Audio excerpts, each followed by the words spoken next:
Assalamualaikum warahmatullahi wabarakatuh, sahabat Laduni.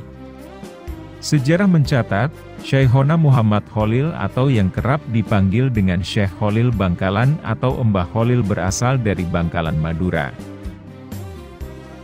Beliau adalah salah satu ulama besar yang penting dalam konstruksi Islam Nusantara dan tokoh perlawanan melawan penjajahan Belanda. Eksistensi serta kontribusi Syekhona Muhammad Khalil dalam bidang agama, pendidikan, sosial kemasyarakatan, hingga politik dianggap sangat berpengaruh dan positif keberlanjutannya. Syekh Khalil Bangkalan yang memiliki gelar Syekhona yang bermakna Maha Guru atau orang yang dihormati, terkenal sebagai gurunya para kiai-kiai Nahdlatul Ulama atau NU dan ulama-ulama seantero Nusantara. Panggilan Syekhona yang diberikan kepada Syekh Khalil Bangkalan itu, merupakan salah satu bentuk penghormatan kepada beliau atas jasa-jasa serta keluasan ilmu dan pengaruhnya. Syekh Khalil Bangkalan lahir pada 11 Jumadil Akhir, tahun 1235 Hijriah atau 25 Mei, tahun 1835 Masehi di Kampung Senenan, Desa Kemayoran, Kecamatan Bangkalan, Kabupaten Bangkalan, Pulau Madura, Jawa Timur. Jalur nasab Syekh Khalil Bangkalan dari jalur ayah sampai kepada Syekh Syarif Hidayatullah atau biasa dikenal dengan Sunan Gunung Jati Cirebon. Nasab beliau adalah Syekh Khalil Bangkalan bin Kiai Haji Abdul Latif bin Kiai Haji Hamim bin Kiai Haji Abdul Karim bin Kiai Haji Muharram bin Kiai Haji Asror Karomah bin Kiai Haji Abdullah bin Said Sulaiman. Said Sulaiman adalah cucu dari Sunan Gunung Jati. Sunan Gunung Jati adalah putra Sultan Umdatuddin Umdatullah Abdullah yang memerintah di Kerajaan Campa. Ayahnya adalah Sayyid Ali Nurul Alam bin Sayyid Jamaluddin Al-Kubro. Syekh Khalil Bangkalan memulai pendidikannya dengan belajar langsung kepada ayahnya. Beliau belajar ilmu fikih dan nahwu. Berkat dari didikan ayahnya, sejak usia muda beliau sudah hafal dengan baik 1002 bait Nazom Alfiyah Ibnu Malik. Setelah dididik oleh ayahnya, Syekh Khalil Bangkalan kemudian mengembara ke berbagai pesantren untuk menimba ilmu. Mengawali pengembaraannya, Syekh Khalil Bangkalan muda belajar kepada Kiai Haji Muhammad Nur di Pondok Pesantren Langitan, Tuban, Jawa Timur. Dari Langitan beliau pindah ke Pondok Pesantren Canggaan, Bangil, Pasuruan. Kemudian ke Pondok Pesantren Kebon Candi. Selama belajar di pondok pesantren ini beliau belajar pula kepada Kiai Haji Nur Hasan yang menetap di Pondok Pesantren Sidogiri, 7 km dari Pondok Pesantren Kebon Candi. Di setiap perjalanannya dari Kebon Candi ke Sidogiri, beliau tidak pernah lupa membaca surat Yasin. Sewaktu menjadi santri, Syekh Khalil Bangkalan telah menghafal beberapa matan, seperti matan Alfiyah Ibnu Malik. Di samping itu beliau juga merupakan seorang hafiz Al-Quran dan mampu membaca Al-Quran dalam qiraat sab'ah. Saat usianya mencapai 24 tahun, Syekh Khalil Bangkalan memutuskan untuk pergi ke Mekah. Untuk ongkos pelayaran, beliau tutupi dari hasil tabungannya selama nyantri di Banyuwangi. Sedangkan untuk makan selama pelayaran, konon Syekh Khalil Bangkalan berpuasa. Hal tersebut dilakukannya bukan dalam rangka menghemat uang, akan tetapi untuk lebih mendekatkan diri kepada Allah agar perjalanannya selamat. Saat di Mekah, sudah masyhur Syekhona Khalil belajar kepada ulama-ulama besar yang pinilih pada zaman itu. Salah satu gurunya adalah Syekh Ahmad Zaini Dahlan, Mufti Syafi'iyah di Mekah. Habib Ali Al-Habsyi, pengarang Maulid Simtud Duror dan Syekh Nawawi Banten adalah sahabat Syekhona Khalil saat bersama-sama mengaji kepada Syekh Zaini Dahlan. Kisah di Mekah menjadi saksi istimewa atas sosok Syekhona Khalil Bangkalan. Melambungnya nama dan karomahnya lahir dari kerja kerasnya yang luar biasa. Selama menimba ilmu, Syekh Khalil Bangkalan memiliki banyak sekali guru, di antaranya Kiai Haji Abdul Latif atau ayahnya, Tuan Guru Dawu, Tuan Guru Agung, Kiai Haji Soleh, Kiai Haji Asyik, Kiai Haji Arif, Kiai Haji Nur Hasan, Kiai Haji Abu Zarin, Kiai Haji Muhammad Nur, Kiai Haji Abdul Bashor, Syekh Ahmad Khotib Sambas, Syekh Abdul Adzem Al-Maduri, Syekh Ali Rohbini, Syekh Nawawi Al-Bantani, Syekh Usman bin Hasan Ad-Dimyati, Said Ahmad bin Zaini Dahlan, Syekh Mustafa bin Muhammad Al-Afifi Al-Maki, Syekh Abdul Hamid bin Mahmud As-Syarwani, Sunan Tirmizi dan Sunan Nasai. Sepulang dari pengembaraannya di Mekah, kemudian Syekh Khalil Bangkalan mendirikan pondok pesantren pada tahun 1861 Masehi, yang berada di Jalan Kiai Haji Muhammad Khalil 1 Kelurahan Demangan, Kabupaten Bangkalan Madura, Jawa Timur. Pendidikan yang ada di pondok pesantren Syekhona Muhammad Khalil itu terdiri dari pendidikan formal, informal, dan non-formal. Berkat kedalaman ilmu yang dimiliki oleh Syekh Khalil Bangkalan, beliau dikenal sebagai mahagurunya ulama dan pesantren di Nusantara. Dan beliau telah berhasil mencetak murid-muridnya menjadi tokoh, ulama, kiai, dan para pendiri pondok pesantren.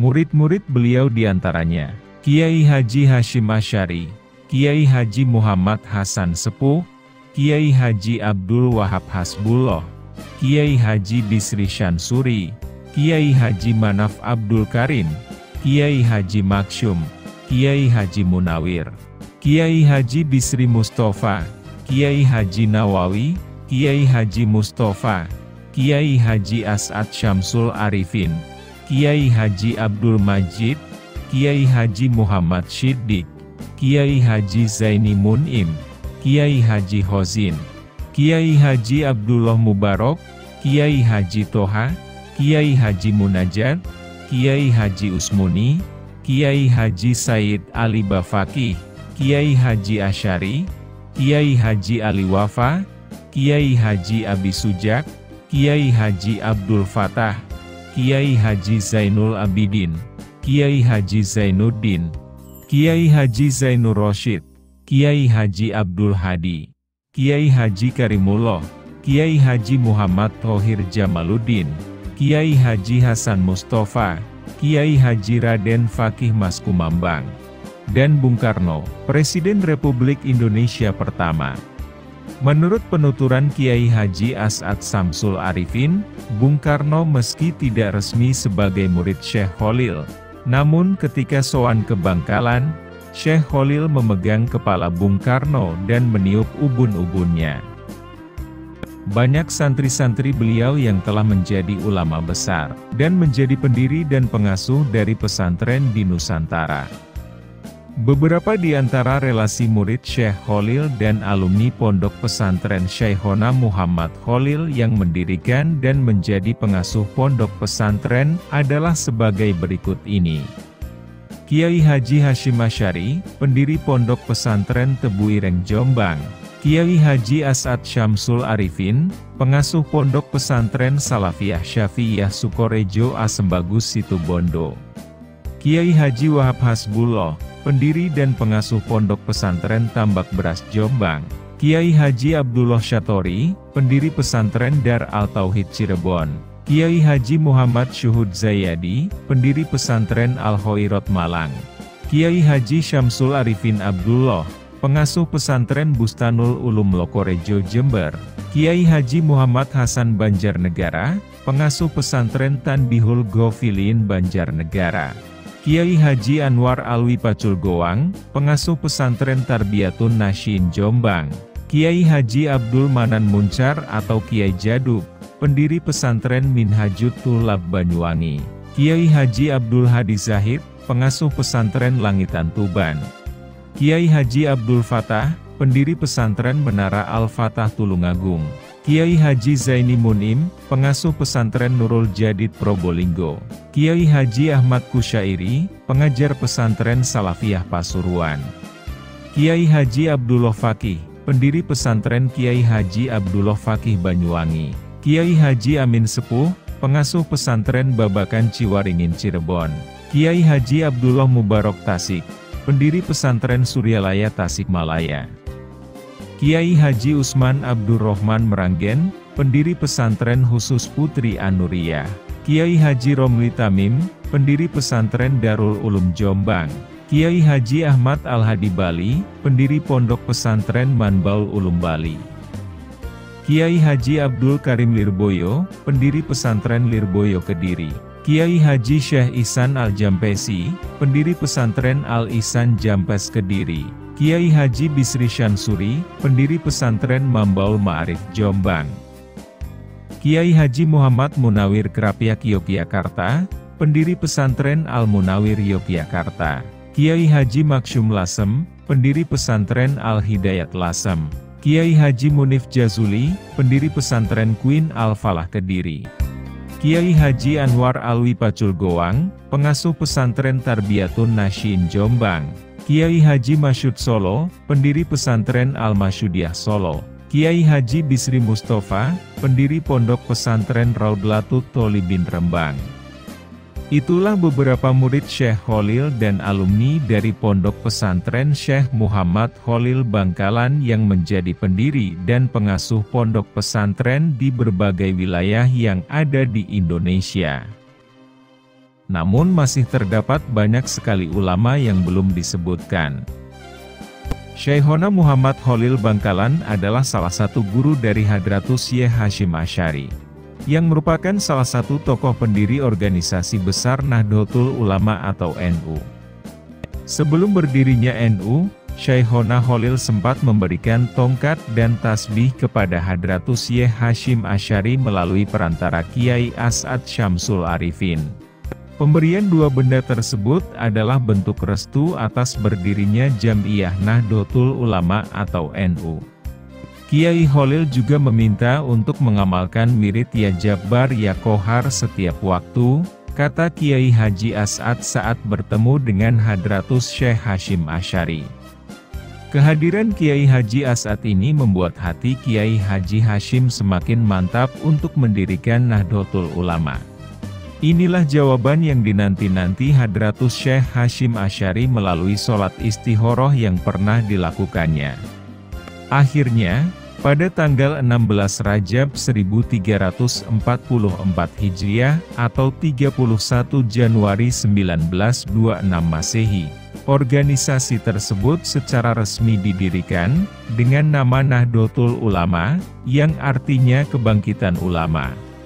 Kiai Haji Hasyim Asy'ari dipercaya sebagai Rois Akbar pertama. Saat berdirinya Nahdlatul Ulama atau NU, saat itu Syekhona Khalil Bangkalan sudah berusia 91 tahun. Syekhona Khalil Bangkalan terkenal sangat banyak menuangkan gagasan dalam bentuk kitab. Beberapa kitab dari Syekh Khalil Bangkalan adalah sebagai berikut. Al-Matnu Asy-Syarif, Panduan Fikih Ibadah, cetakan Maktabah Mustafa Al-Babi Al-Halabi Mesir, tahun 1934 Masehi atau tahun 1353 Hijriah. Diterjemah dengan makna Jawa Pegon oleh Kiai Haji Ahmad Kusyairi bin Syidik Pasuruan. Dan juga dicetak oleh Maktabah Khalid bin Ahmad bin Nabhan Surabaya, diterjemah dengan makna Pegon berbahasa Madura oleh Kiai Haji Abdul Majid Tamim, ditulis oleh Habib Idrus bin Hasan Al-Hirid pada tahun 1409 Hijriah atau sekitar tahun 1988 Masehi. Asilah fi Bayan Al-Nikah, Panduan Nikah, disalin oleh Kiai Haji Ahmad Kusyairi bin Syidik Pasuruan dan dicetak di Surabaya. Rotib Syekhona Khalil, disebarkan dalam bentuk selebaran oleh Kiai Haji Khalil bin Kiai Haji Muhammad Yasin Kepang, pada tahun 1404 Hijriah atau sekitar tahun 1984 Masehi, dan dicetak ulang oleh Lajnah Turots Ilmi Syaikhona Muhammad Khalil pada tahun 2019 dan 2020. Istiqdat Al-Maut, Panduan Fikih Jenazah, disalin dan dicetak oleh Lajnah Turots pada tahun 2019. Tafsir Al-Khalil, terjemah lengkap Al-Quran dengan makna Jawa Pegon dan catatan pinggir. Maulid Al-Barzanji beserta maknanya. Dan masih banyak lagi yang belum disebutkan. Syekh Khalil Bangkalan wafat dalam usia 106 tahun, pada 29 Ramadan tahun 1343 Hijriah, bertepatan dengan tanggal 23 April 1925 Masehi. Tempat pesarian beliau di Desa Mertajesa, Kecamatan Bangkalan. Sekitar 28 km dari Jembatan Suramadu, sarana penyambung antara Surabaya dengan Madura. Dari Suramadu, kurang lebih memakan waktu 35 menit perjalanan untuk tiba di makam seorang ulama karismatik ini. Pusara Kiai Haji Khalil Bangkalan sampai saat ini menjadi salah satu tujuan berziarah utama di Jawa dan didatangi banyak peziarah dari segala penjuru negeri ini hampir sepanjang tahun. Bukti pengaruhnya masih kuat sampai hari ini. Meski sudah lama wafat, nama besar Syekh Muhammad Khalil memberikan berkah bagi warga Bangkalan dan Madura. Untuk berziarah ke makam yang terletak di masjid itu, para peziarah tidak dikenakan biaya. Motivasi ziarah masyhur menurut para ulama. 1. Untuk mengingat mati dan akhirat. 2. Untuk mendoakan ahli kubur. 3. Untuk mendapatkan keberkahan. 4. Memenuhi hak ahli kubur yang diziarahi, seperti ke makam orang tua.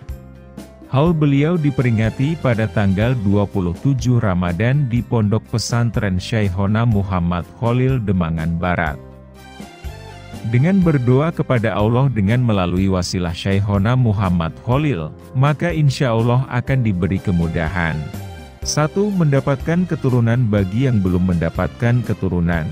2. Mendapatkan keturunan yang soleh, cerdas, dan berwibawa. 3. Kemudahan dalam mencari rejeki.